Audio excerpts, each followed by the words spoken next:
What is going on, everybody? We are back with a quick review of Monday Night Raw. Another good show. Really enjoyed myself. You guys are killing it, man. Making me feel like that 3 hours didn't even feel like 3 hours, baby. Thank you. Appreciate all the love and support. Mr. McMahon comes out again and says basically nothing. We all knew already, Vince, when John Cena was returning. We've only seen the video package how many times the last month? Hustle, loyalty, respect. John Cena returns. We know, we get it. You came out just to say that? Which that also has to do with probably USA Network being like, well, Friday nights got Mr. McMahon. Why can't we get Mr. McMahon? That's all that was. USA wanting their Vince to come out on TV just so they feel as important as SmackDown, because they know SmackDown was a damn good show. But see, Tony Khan, when you have the women shine for 30 minutes, you can actually get some good action. Oh my God, what a concept. But Carmella, really? Ugh. I could care less. But Becky Lynch continues to go on her downward spiral. She is getting more Gollum by the week. Oh my goodness. When Seth Rollins loses, he does not act that bad. I am sorry. He at least gets payback. In any way, shape, or form. I mean, he may, get a little whiny for a few seconds, but talk about, one thing I thought about, like the last couple of years, Seth has actually gotten better at Twitter. I don't know if you guys have realized that, but I gotta give props to Seth Rollins. He's gotten really good at it. It's Tony Khan is the one that we're all complaining to now. So, complete 180 in the last 2 years. You could thank Tony for that, Seth. But he is incredible. I love Seth Rollins. He's just killing it. This gimmick, this being the heel, being a prick. He is just, killing it. I love it. Seth Rollins all the way, baby. And then we got another important part with Elias and Zeke. So they put I'm gonna guess they put a fake beard on Elias, and also pre-recorded that. Zeke coming out on a Titantron says nothing, because they could have pre-recorded that too, knowing Mr. Kevin Dunn, which I haven't done in a while. He probably did his magic on there. So until they're both out in the ring, there's nothing to prove. There's no that's really Zeke and that's really Elias. I'm sorry, but until they're both in the ring at the same fucking time, it's still the same person, to me anyway. So I get where Kevin Owens is coming from, but we'll see where they go with this. Why do they have to interrupt every Elias concert? That's getting so old. It's like we all actually wanted to hear him play, and then they do that shit again, and it's just like, fuck my life, really?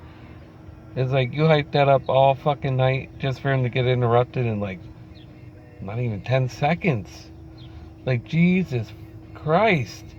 Like, what is going on here? It's like, can't they let the man perform?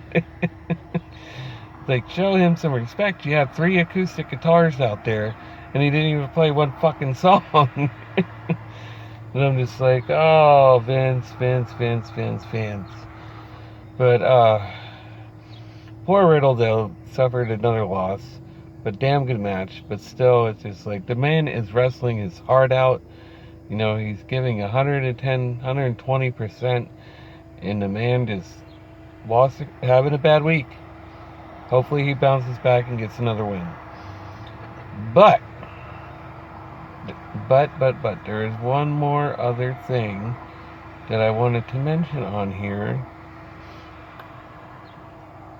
Oh shit, I'm sorry. It's like, what am I missing here other than Miz TV? I know, Earl, that's your favorite, Mr. Miz. You know you love the Miz, man. I'm going to make a prediction right here that if Maxwell Jacob Friedman debuts in WWE, the Miz will be his first opponent. I'm sorry. It's going to be the Miz. It seems to be their go-to for anybody who's returning, for anyone who's coming back, for anyone new. It's always Mike Mizanin. Why? Because he's a safe worker and you can get all your spots in and nobody gets hurt. So I can see why they always have their go-to being The Miz for any newcomers or any returning legends. But for Maxwell Jacob Friedman, I would not be surprised if Vince is like, oh, I remember that promo on AEW about Max and The Miz. Let's get The Miz in there. You know what's going to happen. You know what's going to happen. I'm sorry. It's going to happen. But, the other thing I wanted to talk about that was kind of lazy, Vince. You have this cool graphic of Bobby Lashley going to run the gauntlet, and you have Alpha Academy take up over 50% of it. I'm just like, oh, watch. I'm going to guarantee once Gable loses, Otis is going to be right, since he's already out there, let's put him in. I mean, these are lazy opponents, man. Like, you could have had some fun with this. Instead, we got such a predictable outcome. We knew this was going to happen. We knew Bobby was going to win. Come on, get the fuck out of here. Oh, now I remember. The one last thing I wanted to talk about was poor Tommaso Ciampa, man. He looks lost. You can see him wrestling with his head down like this. Like, he doesn't look excited. He doesn't look happy. I mean, he just looked miserable, man. I mean, it took his No One Will Survive away from him. I don't know why. That defined who he was. And good God, that was an awesome freaking theme song. And it's like, you took that away, he just doesn't look like he knows what he's doing.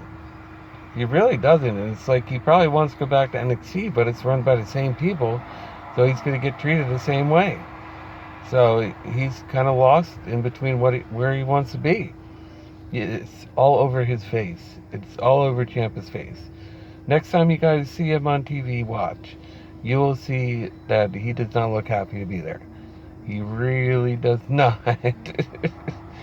The poor Ciampa, man. I was a huge fan of him in NXT. And since coming to the main roster, he has done nada. Nada, nada, nada. It's like, man, this has been a waste of time. Then they start tweaking Matt Riddle's music, and I'm just like, oh, WWE, what are you doing, as Earl says? What are you doing with their theme musics? Like, why are you changing certain ones but keeping others the way they are? I don't get them. I really don't get this company. But I still had a lot of fun. A lot of that was due to you guys. But the show was good. A lot of good action. Always good to see AJ out there. AJ always brings it, man. He always brings it. That man is 45 wrestling like he's 25 still.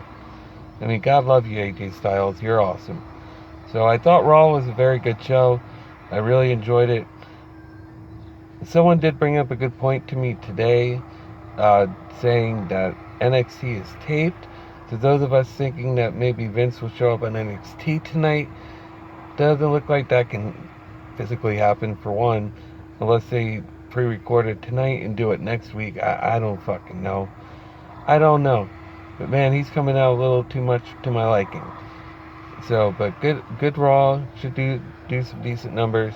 And I hope you guys had a great time as well. So I'm gonna get out of here. I gotta get home and get ready and do my DDPY training, eat, shower, all that good stuff. So I will see you guys very, very soon. I love you, and damn, I actually went over 9 minutes, a little bit longer than expected. But anyways, everybody, please like this video, hit the thumbs up, comment, share, subscribe if you're new. I'd really appreciate it, because I'm trying to get to the 2,000 goal, and I hope to hit that this year. So thank you guys so much for the love and support, and I'll talk to you next time.